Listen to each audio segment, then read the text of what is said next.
अस्सलाम वालेकुम दोस्तों। आज की वीडियो जो मैं ये बनाने लगा हूँ, ये आप पूरी यूट्यूब छान मारें, आपको इस तरह की वीडियो नहीं मिलेगी। और जो चीज़ मैं आपको बताने वाला हूँ, ये डिश के हवाले से मेरा ख़्याल है कि 90% 95% ये मालूमात नहीं होगी लोगों को। तो ये आपके सामने एक डाइजेस्ट स्विच टाइप चीज़ है, नई चीज़ है। बताता हूँ आपको ये किस तरह से तैयार हुई है, इसका मकसद क्या है तैयार करने का। और ये 12 वोल्ट की रिले है। पहले ये 12 वोल्ट की रिले को आप समझ लें कि इसके 3 पॉइंट्स हैं। एक ये राइट पे है, एक ये सेंटर में है, एक ये लेफ्ट पे है, 2 ऊपर है, राइट और लेफ्ट। अब 12 वोल्ट रिले का फंक्शन क्या होता है? ये जो राइट और लेफ्ट वाले निचले पॉइंट हैं सेंटर को छोड़कर, ये 12 वोल्ट के लिए होते हैं। यहाँ पर 12 वोल्ट की सप्लाई दी जाती है, तो ये रिले अपना काम करती है। ये जो सेंटर वाला है निचला, इसे हम कॉमन पॉइंट कहते हैं। ये इस वक्त इस पॉइंट से जुड़ा हुआ है, राइट वाला ये जो ऊपर वाला है। जब हम इसे 12 वोल्ट का करंट देंगे तो ये इस पॉइंट को छोड़ देगा और इस पॉइंट पे ये इस तरह से अपने काम करना शुरू कर देगा। ये हो गया 12 वोल्ट का फंक्शन। अब ये डाइजेक्ट स्विच किस तरह है? सबसे पहले आपने कोई पुराना जो ख़राब पड़ा डाइजेक्ट स्विच है उसको ले लेना है। उसको अंदर से ये उसकी किट विट निकाल देनी है आपने। और आपने इसका कनेक्शन किस तरह से करना है? ये जो सेंटर वाला पॉइंट है निचला, कॉमन पॉइंट जिसे हम कहते हैं, इसको अपने डाइजेक्ट स्विच के ये दरमियान वाले स्विच से आपने कनेक्ट कर देना है। जहाँ पर हम डिश की तार लगाते हैं, सेंटर वाले पॉइंट पे आउटपुट लेते हैं, वहाँ पर इसको लगा देना है। और ये जो ऊपर वाले 2 पॉइंट रह गए हैं, राइट वाले को आपने इस सेंटर के इस राइट वाले पॉइंट पे इसका कनेक्शन करना है, अंदर से अंदर वाले पॉइंट पे, ठीक है। और ये जो लेफ्ट वाला है, इसको आपने इस पॉइंट पे कनेक्ट कर देना है। ये बेशक आप दोनों खाली छोड़ दें। अब इसके बाद आपने इस बात का ख्याल रखना है कि जो आपने वायर सोल्डरिंग के लिए लेनी है, वो यही केबल वाली डिश वाली जो वायर होती है, उसके अंदर जो वो कॉपर की वायर होती है, उसको निकालना है और उसको आपने सोल्डरिंग करनी है। दूसरा, आपने इस बात का ख्याल रखना है कि ये वायर्स सोल्डरिंग करते हुए इस डाइजेक्ट की बॉडी से टच नहीं होनी चाहिए। अब मैं आपको इसका मकसद बताता हूँ। अगर आपके पास 8 पॉइंट वाला डाइजेक्ट स्विच नहीं है और आप 4 से ज़्यादा एलएनबीज चलाना चाहते हैं, तो ये उस मकसद के लिए तैयार किया गया है। इस पे 8 एलएनबीज आप आराम से चला सकते हैं एक ही रिसीवर पे। तो अब ये जो 2 पॉइंट रह गए थे, राइट और लेफ्ट निचले वाला, यहाँ पर आपने 12 वोल्ट का कनेक्शन कर देना है वायर्स का। ये 2 वायर्स आपके सामने लगी हुई हैं। ये एक रेड कलर की है, एक ब्लैक कलर की है। इसको यहाँ से खाली करके बाहर निकाल लें। ये हो गया स्विच तैयार। अब मैं आपको प्रैक्टिकली 8 एलएनबीज इस पर चलाकर दिखाता हूँ एक ही रिसीवर पर कि वो किस तरह से चलेंगी। आपने सिर्फ इस वीडियो को लास्ट तक देखना है ताकि आपको अच्छी तरह से समझ आ जाए। जी दोस्तों, ये है वो स्विच जो हमने थोड़ी देर पहले तैयार किया था कि किस तरह से हम 8 एलएनबीज को चलाएंगे एक ही रिसीवर पे 4 पॉइंट वाले डाइजेक्ट स्विच पे। पहले थोड़ा सा इसको आप समझ लें कि ये हमने जो वायर्स छोड़ी थी 12 वोल्ट रिले चलाने के लिए, उनसे मैंने ये 12 वोल्ट की वायर्स को कनेक्ट कर दिया है एक अडाप्टर के साथ। छोटा सा अडाप्टर है 12 वोल्ट का, वो भी आपको दिखाता हूँ। और उससे पहले कि मैं इसको समझाऊं, ये आप डाइजेक्ट स्विच देख लें। एक ये डाइजेक्ट स्विच है, ये आपके सामने 4 पॉइंट वाला, और एक इसके साथ है ये दूसरा। ये दोनों आपको मैं इकट्ठे दिखा देता हूं। ये दो हैं, ठीक है। ये देखें, ये 2 डाइजेक्ट स्विच हैं 4 पॉइंट वाले। इसको आपने रूटीन में कनेक्ट करना है, जैसे आप पहले एलएनबीज को करते हैं कि एलएनबीज भी आपको चेक करवा देता हूँ। ये 8 एलएनबीज आपके सामने लगी हुई हैं, ये देखें। और ये इस तरफ भी 2 हैं, ठीक है। ये करीब से मैं दिखा देता हूँ, ये देखें, ये 2 इस तरफ से हैं, ये 8 हो गई। अब किया क्या है मैंने कि 4 एलएनबीज को मैंने एक डाइजेक्ट स्विच से कनेक्ट कर दिया है, जैसे हम रूटीन में लगाते हैं 1 2 3 4, और 4 एलएनबीज को दूसरे डाइजेक्ट स्विच से इससे कर दिया है, जैसे हम रूटीन में करते हैं 1 2 3 4, ठीक हो गया। तो अब इनके सेंटर से हमने एक वायर लेनी है इस डाइजेक्ट स्विच से, और एक इसके सेंटर से, जैसे हम आउटपुट रिसीवर को देने के लिए निकालते थे, बिल्कुल उसी तरह से वो हमने ले जानी है। ये जो हमने तैयार किया था डाइजेक्ट स्विच मैंने आपके लिए, उसकी तरफ एक आपने इस पॉइंट पे लगा देनी है वायर एक डायरेक्ट स्विच की, और दूसरी आपने निचले पॉइंट पे लगा देनी है। ठीक, यहाँ तक हो गया। अब यहाँ से आपने मेन आउटपुट निकालनी है, जैसे हम रिसीवर में 4 पॉइंट वाले डायरेक्ट से निकालते थे रिसीवर के लिए, बिल्कुल उसी तरह से अब मेन आपकी यहाँ से निकलेगी, यहाँ से ये निकलती हुई ऐसे और रिसीवर में चली जाएगी। यहाँ तक चीज़ें आपको समझ आ चुकी होंगी यकीनन। अब मैं आपको प्रैक्टिकली चला कर दिखाता हूँ कि वाकई 8 LNB चल रही हैं कि नहीं। वैसे बाय द वे मैं आपको बताता चलूँ कि ये डायरेक्ट स्विच वैसे मैंने लिया नया था, लेकिन इसका एक पॉइंट ख़राब निकला है, ये 2 नंबर ये काम नहीं कर रहा। शायद ये LNB ना चले, बाकी उम्मीद है कि सारी चलेंगी। तो अब मैं आपको दिखाता हूँ, क्योंकि मेरा सारा सिस्टम टीवी का नीचे पड़ा है, वहीं जाकर आपको दिखाता हूँ।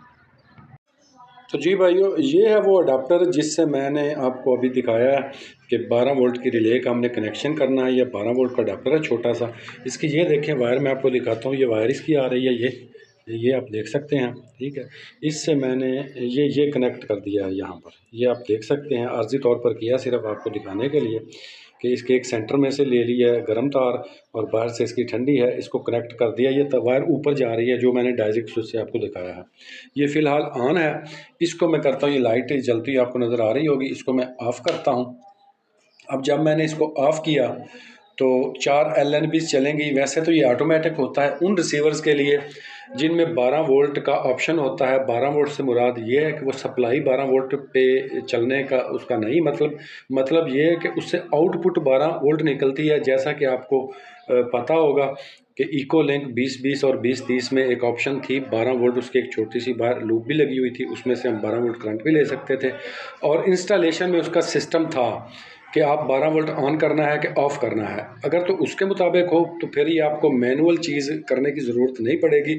उस लूप में आप यहाँ से रिसीवर के पीछे लगाएंगे और अंदर सेटिंग में जाके उसको 4 LNBs को आप ऑफ़ कर देंगे और 4 को आप ऑन कर देंगे। ठीक है, तो वो ऑटोमेटिकली 8 स्विच वाला डायजेक ही बन जाएगा। लेकिन मेरे पास वो रिसीवर नहीं है जो मैं दिखा सकूँ आपको कि वो ऑटोमेटिकली चले, लेकिन मैनुअली मैं आपको करके दिखा देता हूँ। अगर आपके पास भी 12 वोल्ट का नहीं है तो ये जुगाड़ ज़बरदस्त रहेगा। अब मैं टीवी को ऑन करके आपको चला कर दिखाता हूँ।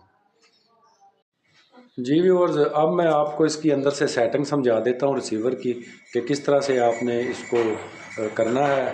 आगे कनेक्शन आपने मेन्यू में जाना है या इंस्टॉलेशन में गए और एंटीना सेटिंग में, और यहाँ से आपने देखना है जिस तरह आप ऊपर LNBs को लगा कर आए हैं जिस तरतीब से, बिल्कुल उसी तरतीब से आपने ये डायजेक टाइप, यानी जहाँ पर आप 4 पॉइंट वाला लगाते थे वहाँ पर, जहाँ पर ये 8 वाला या 16 वाला लगता है इनको नहीं आपने छेड़ना। जहाँ पर 4 वाला था बिल्कुल उसी तरह से अब ये 4 नंबर पे है पाक सेट, इसको मैं बदलूंगा तो इसके सिग्नल गायब हो जाएंगे। ये चूंकि 4 पे है तो 4 पे आएंगे। अगली सैटेलाइट देखते हैं, ये 88 को देख लें, ये भी 4 पे है इस वक्त, ये दूसरे डायजेक स्विच पे है, दोनों अलग अलग डायजेक स्विच पे हैं इसलिए ये 4 पे है। ठीक है, इससे अगली सैटेलाइट हम ये टाटा स्काई देख लेते हैं, टाटा HD। तो ये देखें ये 1 नंबर पे है। यानी जिस तरह से आप ऊपर लगा कर आए हैं कनेक्शन बिल्कुल उसी तरह आपने यहाँ पर नंबर वाइज वो लगा देने हैं दोनों डायजेक स्विच के। एक एक सैटेलाइट मैं आपको चेक करवा देता हूँ। ये पाक सेट पे पहले जाते हैं, ये हमारी पाक सेट हो गई। ये आप देखें ये इस टाइम ऑन है, ये सारे इस वक्त ऑन है, टोटल जितने चैनल हैं ये सारे चल रहे हैं। ठीक है, एक हो गई। अगली को हम चेक करते हैं सैटेलाइट को, अगली कौन सी सैटेलाइट है हमारी जो दूसरे नंबर पे थी, वो थी हमारी एपस्टार 76 को चेक करते हैं। ये देखें ये भी हमारी जिस वक्त हमने ये मैंने आपको बताया था कि आपने अगर करंट नहीं देना 12 वोल्ट अडाप्टर का तो 4 उस पर चलेंगी एक डायजेक पे और 4 12 वोल्ट वाले पे चलेंगी। ये भी जिस पे 12 वोल्ट नहीं देना ऑफ होगा 12 वोल्ट, ये उस पर चल रही है। 2 हमारी सैटेलाइट्स हो गई। अब जो तीसरी है वो थी या सेट, जहाँ तक मुझे याद आता है 52, वो चेक कर लेते हैं। या सेट आ गई, ये देखिए वतन वाली, ये हो गई। और आखिरी जो थी ये भी इस वक्त चल रही है, आखिरी जो थी वो थी हमारी एयरटेल थी शायद, हाँ एयरटेल, जी बिल्कुल एयरटेल थी। ये देखिए एयरटेल के सिग्नल भी आपके सामने है, नेट की वजह से शायद चैनल नहीं चल पड़ा है। ठीक है, ये एयरटेल 4 हमारी इस पे हो गई। तो अब मैं आपको दूसरी 4 चेक करवाता हूँ। वो ये मैनुअली इधर से करंट देना पड़ेगा, ये बटन दबा दें आप। ये देखें अब ये ऑफ हो जाएंगे, इनके सिग्नल चलेगा। मैं आपको चेक करवा देता हूँ, इनके सिग्नल अब नहीं होंगे क्योंकि हमने 12 वोल्ट का करंट दे दिया है, तो वो पॉइंट दूसरे पे चला गया है। ये देखें इसके चले गए हैं। अब मैं आपको दूसरी सैटेलाइट्स बकिया दिखा देता हूँ। ये हम दूसरी सैटेलाइट्स पे जाते हैं। अब 12 वोल्ट पे भी हमारी 4 ही चलेंगी। 4 मैं आपको चेक करवा सकता हूँ। एक उनमें से ये है टाटा स्काई, ये शायद 1 नंबर पे है, ये इस टाइम ऑन एयर होगी। ये देखें इसके सिग्नल आ गए, ये देखें टाटा स्काई हो गई, और ये सब के होंगे सिग्नल इसके। और जो दूसरी थी वो भी मैं आपको चेक करवा देता हूँ सैटेलाइट कौन सी है जो 12 वोल्ट पे चलेगी डिले पे। वो दूसरी थी हमारी जी वीडियोकॉन। ये वतन HD यहाँ पर चल रहा है, एक ही चैनल मैंने रखा हुआ है सिर्फ इसका। ये देखें ये वीडियोकॉन 88 डिग्री पे 12,551 हॉरिजॉन्टल 5000 इस पे ये चल रहा है। ठीक है, अब अगली सैटेलाइट आपको मैं चेक करवा देता हूँ। 2 हो गई हमारी। एक तो डाइजेक ही हमारा ख़राब था, पता नहीं कौन सी का था ना, ये 95 रह गई है। इसको आपको चेक करवा देता हूँ। ये देखें ये भी सारी इस वक्त चल रही है। तो इस तरह से यानी आपको बार बार वो ऊपर से वायर्स नहीं खोलनी पड़ेंगी, आपने सिर्फ ये बटन दबाना है और उसके बटन के दबाने से आपकी सैटेलाइट्स जो हैं वो ऑन ऑफ होती रहेंगी। अब मैं आपको बंद करके दिखाता हूँ। जो ही हम इधर से पावर ऑफ करेंगे, ये राइट कॉर्नर पे देखें तो ये ख़त्म हो गए इसके सिग्नल। अब ये दूसरी सैटेलाइट्स हमारी जो पहले थी वो दोबारा से एक्टिव हो चुकी होंगी। ये 53 वाली है, नहीं ये 52 वाली, ये चेक कर लें आप, ये चल गई होगी क्योंकि ये ऑफ पे थी। ये देख असल में ये है जो जिस तरह से ये ऑप्शन होती थी, आपको याद होगा इको लेंथ 2020 में या 2030 में 12 वोल्ट की ऑप्शन होती थी उसमें, कि वो अंदर से इंस्टॉलेशन में से ऑन और ऑफ हो जाता था और वहीं से ये ऑटोमेटिकली खुद स्विचिंग करता था। लेकिन इस रिसीवर में ये ऑप्शन नहीं है, इसलिए ये मैनुअली करना पड़ा। तो लेकिन ये सिस्टम चल गया है। तो वो दोस्त जो कहते थे जी 2 डायरेक्ट स्विच पे आप 8 LN भी नहीं चला सकते, उनके सामने चला कर दिखा दिया। ये यूनिक वीडियो है। सिर्फ आपसे लास्ट पे ये रिक्वेस्ट है, हम्बल रिक्वेस्ट, के चैनल को सब्सक्राइब करें, बेल आइकन को प्रेस करें, वीडियो को लाइक भी करें, शेयर भी करें ताकि मज़ीद वीडियोज़ आप देख सकें।